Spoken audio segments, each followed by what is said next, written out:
നമസ്കാരം, news prime മലയാളത്തിലേക്ക് സ്വാഗതം. ഇറാന്റെ 10 യുദ്ധക്കപ്പലുകൾ തകർത്തു, നിരവധിയായ ടാങ്കുകൾ തകർത്തു. ഇറാന് ഇനി കരമാർഗത്തിലൂടെയൊന്നും കാര്യമായി മുന്നോട്ട് പോകാൻ കഴിയില്ല, ഇനിയുള്ള വ്യോമമാർഗങ്ങൾ പരിപൂർണമായി ഇല്ലാതാക്കും എന്നൊക്കെ പറയുന്നതാണ് ഇപ്പോൾ നടക്കുന്നത്.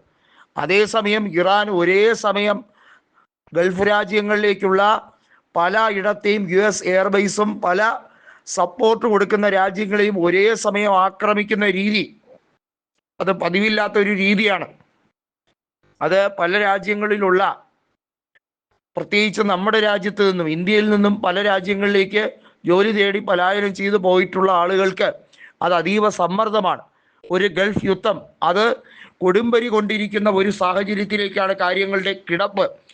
ഇറാനെ തല്ലി തകർത്തുകൊണ്ട് അങ്ങനെ ഒരിക്കലും US-നോ ഇസ്രയേലിനോ ശാശ്വതമായൊരു വിജയമോ ഒരു സാമ്പത്തിക ലാഭമോ ഉണ്ടാക്കാൻ കഴിയില്ല. അമേരിക്കയുടെ തിണ്ണമെടുക്ക് നമ്മൾ ലോകത്ത് കണ്ടിട്ടുള്ളതാണ്. ഇറാഖിൽ നിന്നും എണ്ണ ഊറ്റാൻ വേണ്ടി സദ്ദാം ഹുസൈനെ വധിച്ചതും, അതുപോലെ വെനസ്വലയിലെ പ്രസിഡന്റിനെ റാഞ്ചിക്കൊണ്ട്, നിക്കോളാസ് മഡൂറയെ റാഞ്ചിക്കൊണ്ട് പോയ സംഭവ വികാസവും എല്ലാം വെള്ളപൂശി. അതൊക്കെയാണ് ശരിക്കും ഈ നൂറ്റാണ്ടിൽ വേണ്ടത്. 21-ാം നൂറ്റാണ്ടിൽ ലോകത്ത് ഇത്തരത്തിലുള്ള കാര്യങ്ങളൊക്കെയാണ് നടത്തേണ്ടത് എന്ന് കൃത്യമായി പറഞ്ഞുകൊണ്ട്, ഇതൊക്കെയാണ് ശരി, ഇന്നിൻ്റെ ശരികൾ ഇതൊക്കെയാണ് എന്ന് അമേരിക്ക പറയാൻ സ്ഥാപിക്കുന്നുണ്ടെങ്കിൽ അതൊക്കെ വെറും തെമ്മാടിത്തരമാണ്, ചെറ്റത്തരമാണ് എന്നുള്ളതും. ഇത്തരത്തിലുള്ള തിണ്ണമിടുക്കിന് കൊടുക്കുന്ന മറുപടി എന്നത് വാക്കുകൊണ്ടല്ല, തങ്ങളാൽ കഴിയുന്നതെല്ലാം ചെയ്തു കൊടുക്കുന്ന ഒരു സംവിധാനത്തിലേക്കാണ്. ഖമനേയി മരിക്കുന്നതിന് മുമ്പ്, ഏതാനും മണിക്കൂറുകൾക്ക് മുമ്പ് തന്നെ റഷ്യൻ എംബസി വളരെ വ്യക്തമായി ഖമനേയിയോട് വ്യക്തമാക്കിയ ഒരു കാര്യമുണ്ട്. ഖമനേയി റഷ്യയിലേക്ക് എത്തൂ, നിങ്ങളെ കൃത്യമായി സ്പോട്ട് ചെയ്തിരിക്കുകയാണ്, സ്കെച്ച് ചെയ്തിരിക്കുകയാണ്.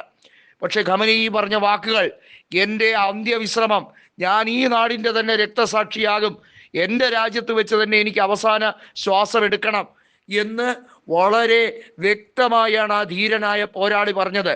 ഖമനേയി ഒരു പാശ്ചാത്യ ശക്തികളോടും ഒരു വാണിജ്യ തന്ത്രങ്ങളോടും കീഴ്പ്പെടാത്ത വ്യക്തിയാണ്. ഒരു രീതിയിലും അമേരിക്കയുടെ സമ്മർദ്ദ തന്ത്രങ്ങളെ ഭയന്നിരുന്നില്ല ആയ കാലത്തും. ഒന്നാലോചിക്കുക, 88 വയസ്സുള്ള ഒരു മനുഷ്യൻ, അദ്ദേഹത്തെ ഏതൊക്കെ രീതിയിൽ ഉപദ്രവിക്കാൻ ശ്രമിച്ചിട്ടും അതൊന്നും ശരിയാവുന്നില്ല. അദ്ദേഹത്തിനെ വധിക്കുന്നതോടുകൂടി എല്ലാം ശരിയാക്കി കളയാം എന്ന് വിചാരിക്കുന്നുണ്ടെങ്കിൽ അത് വെറും മഠയത്വം മാത്രമാണ് എന്ന് ബോധ്യപ്പെടുത്തി കൊടുക്കുന്ന രീതിയിലേക്കാണ് കാര്യങ്ങൾ പോകുന്നത്. ഇറാന്റെ തിരിച്ചടി അതിഭയാനകമായിരിക്കും, അതിഭീകരമായിരിക്കുമെന്ന് വളരെ വ്യക്തമായി തന്നെ കണക്കു കൂട്ടിക്കൊണ്ട് കൊടുക്കുന്ന ഒരു മുന്നറിയിപ്പാണ് അമേരിക്കയുടെ പലയിടത്തെയും എയർബേസുകൾ ഒരേ സമയം തകർത്ത് തരിപ്പണമാക്കിക്കൊണ്ടിരിക്കുന്നത്. ഇതിവിടം കൊണ്ടൊന്നും തീരാൻ പോകുന്നില്ല. ഇത് ഗൾഫ് യുദ്ധത്തിലേക്ക് പരിണമിക്കുകയാണെങ്കിൽ അതിൻ്റെ പൂർണ്ണ ഉത്തരവാദിത്തം അമേരിക്കയ്ക്ക് തന്നെയാണ്. സൗദിയിലെ അരാംകോ എണ്ണപ്പാടത്തേക്ക് വീണ്ടും ആക്രമണം ഉണ്ടായിരിക്കുന്നു എന്നുള്ള റിപ്പോർട്ടുകളും പുറത്തു വരികയാണ്.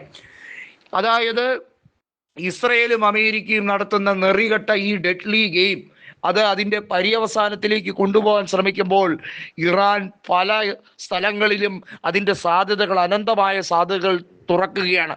റഷ്യയുമായിട്ടുള്ള സൗഹൃദം ഒരു രീതിയിലും അത് വിള്ളൽ വരില്ല. റഷ്യ ശക്തമായി ചൈനയുമായി ചേർന്നുകൊണ്ടുള്ള ഒരു ലീഗ് ഫോർമേഷൻ തന്നെയാണ്. അതായത് ഇറാന് സംരക്ഷണ കവചം ഒരുക്കാൻ റഷ്യ തീരുമാനിച്ചിരിക്കുന്നു. എങ്ങനെയാണോ ഇറാന്റെ ആണവ കേന്ദ്രങ്ങളായ ഇസ്ഫഹാനിലും ഫോർദോയിലുമൊക്കെ റഷ്യ സഹായങ്ങൾ ഒരുക്കിയത്, അത് ഒന്നുകൂടി മൂർച്ഛിച്ചുകൊണ്ട്, ഒന്നുകൂടി കടുപ്പിച്ചുകൊണ്ട് ഇറാനിലെ ഭരണത്തിൽ മാറ്റം വരുത്തി അവിടുത്തെ ഭരണത്തെ തകർക്കാൻ പാശ്ചാത്യ ശക്തികളെ അനുവദിക്കില്ല എന്ന് വ്ളാഡിമിർ പുടിൻ ഉറപ്പ് നൽകിയിരിക്കുകയാണ്.